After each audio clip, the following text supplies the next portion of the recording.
Hashtag reality serve. Hashtag create 365 life. Hashtag infinity being. Squared is recording. Perfect. Now you can see the timer Yep. counting. As long as that's counting, we're in business. Okay. Now touch where my face is, and it should focus. Yep. I'm crisp now. Yep. Perfect. My head is like 2 inches below the top of the frame. 2 inches. Yeah, like Sure. yeah. There's like barely a little space here, Yeah. and I'm in the center. Yeah. All right. We have just learned how to frame for film composition. You may have already known that, but I just wanted to be clear because that's all that I asked for in the recording of this video. Thank you very much. By the way, please let me know if at any time... see, I'm apologizing for myself. Let me choose another future to walk into.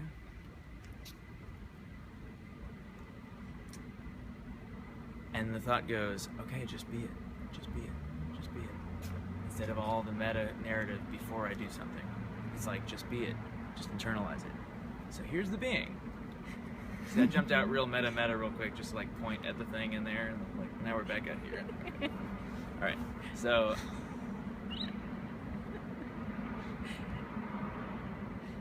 what was I saying?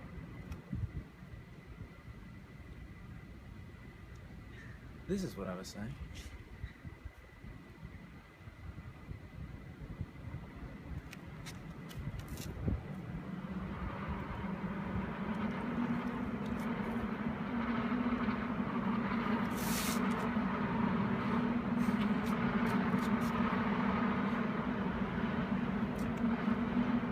The content that I recall that I have in the long distance of what I was trying to meta-narrativize is, it feels like I'm getting so in touch with my emotional experience in such dynamic real time as I have it, that I'm literally able to create the future by being super conscious of everything that's happening around me at every single moment, and also like putting out the energy and resonating in such a way that I'm running into the people with whom that future becomes possible that I'm walking into. And it's like this exponential meta-realizational, transformative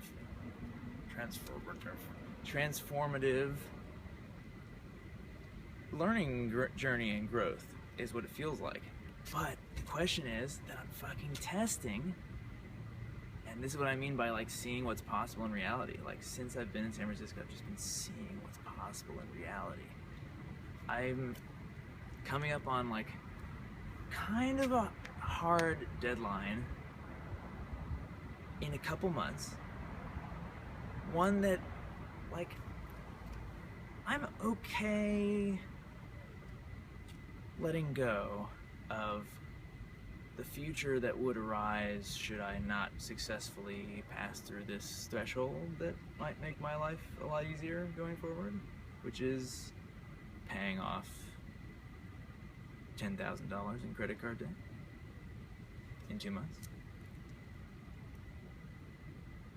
Which would have interest for just a month and then 2 months and whatever, but it'd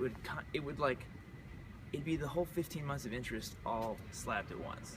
And so I look at that and I go, well, my credit score could really be hurt by that. So this is getting to a level where this may not be sustainable.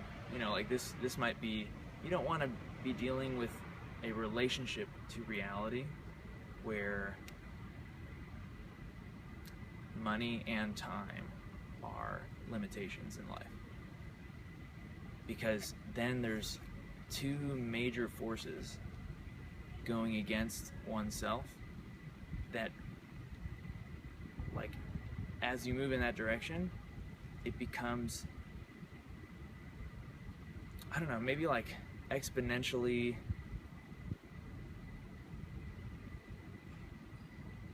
not exponential, polynomially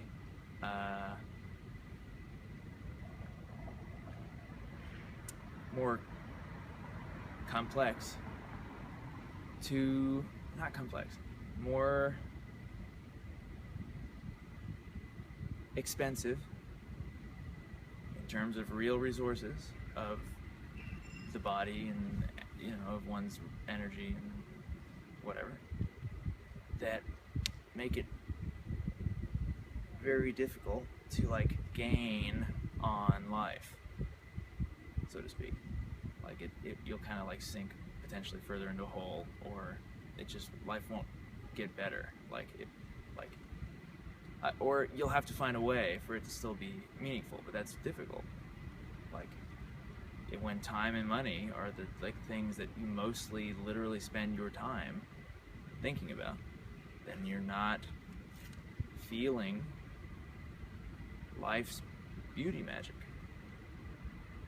You know, like, life is magical. Literally. Life is fucking magic. That's a perspective by which all experience in reality seems possible to see from at every moment of every fucking day.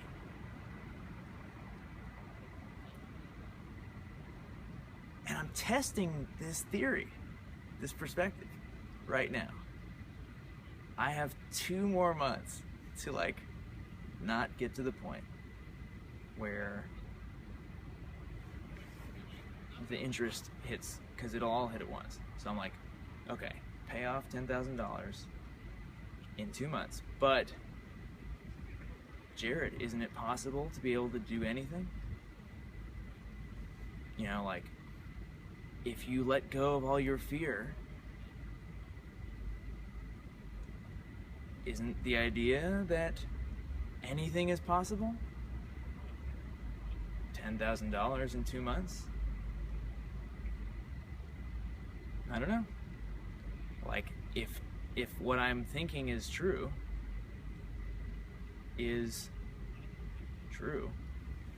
then there's nothing to worry about. If it's not, which feels risky to me, feels like fear, and therefore I also question it, you know.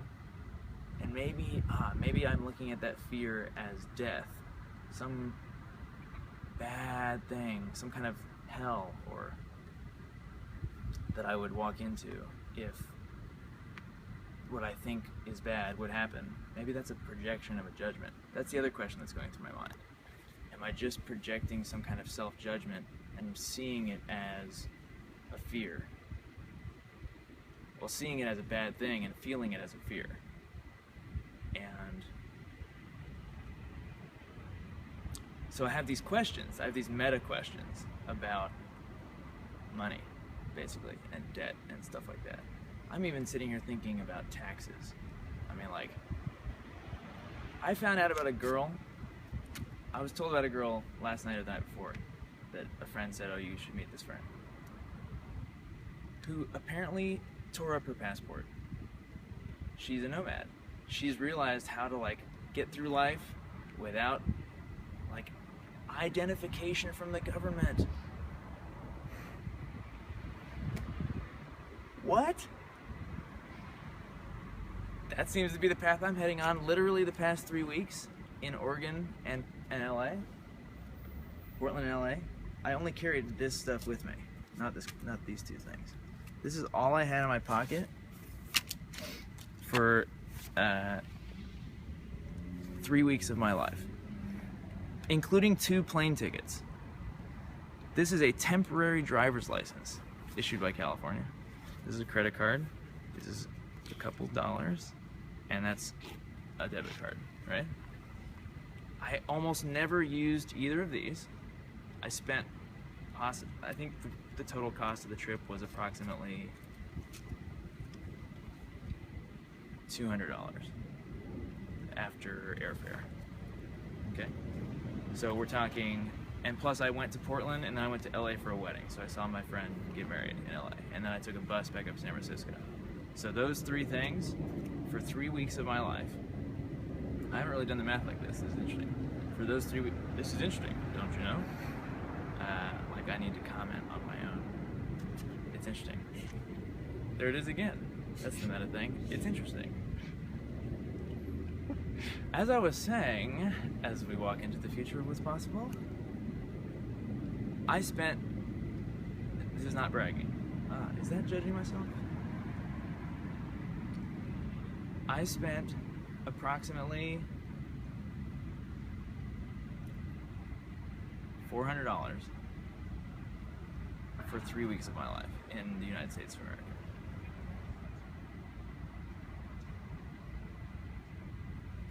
And as I do that type of stuff, like I'm realizing how much is possible with so little. Like I'm fucking if I haven't communicated myself accurately, I'm in $10,000 of credit card debt. And that's because I've literally spent the past year and a half testing, like, this is with no interest for 15 months, testing a theory. This theory goes, and it's like evolved as I've been on this journey, by the way. It started as like a smaller version, but I realized it more and more and more and more and more as I went into it. You know, at first I did it out of like, that's what it is. I reached a previous deadline. This is oh yeah. So this is how the deadline transversal works. This is how you move into your fear. This chapter is called How to Move into Your Fear. It goes like this, Watson. Did we finish the previous chapter? Well, the content is not the point, and it is. The meta-narrative gives rise to meta-narratives in your feelings, and you verbalize as you realize your perspective, which feels like learning. It is learning. It's the rendering conscious, meaning aware, of a truth about the self. You know, well, I'm taking it a step further and saying the self, but just something that, you know, the truth. Maybe it even just feels good. Like, I don't care how low you want to go as you limbo. Like, even if it's just like, that feels good, the truth will take you there. So, I guess, so here's another part of this. So my point is there that the meta-narrative of like all the stories I'm jumping to and all the realizations that are happening and all this stuff, so that even though you might not understand or follow every part of it or something like that, although you may, I guess what I'm claiming here is that it still literally causes you to feel in different ways. And those feelings, once I'm done talking, or even as I'm talking, once I'm done talking, will arise into your consciousness as thoughts. Because these feelings are the composite emotional experience that's physically happening in your body. This is really interesting. See, now I'm connecting it to the neuroscience. Okay, this is cool. This is an important verbalization for me. See, what I'm doing the past couple of days is like finally saying the stuff in such a way that everybody understands it universally, and when they experience it, it feels like the truth. The truth is just something that is valuable. That's a way to define it currently. Or there's this quote, or I don't know if it's a quote, the truth is what works.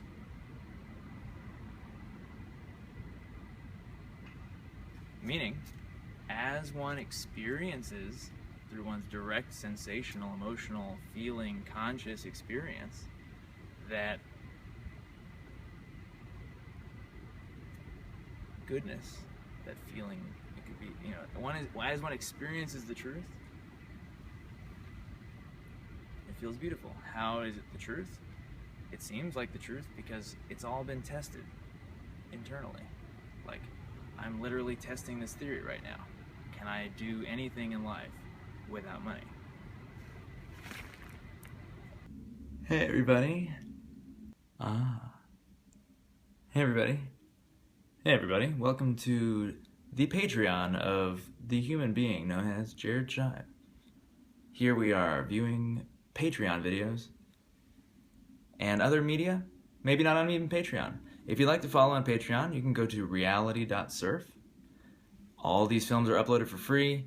They have a Creative Commons license, so anybody can remix them as much as they want. There's no intellectual property being practiced here.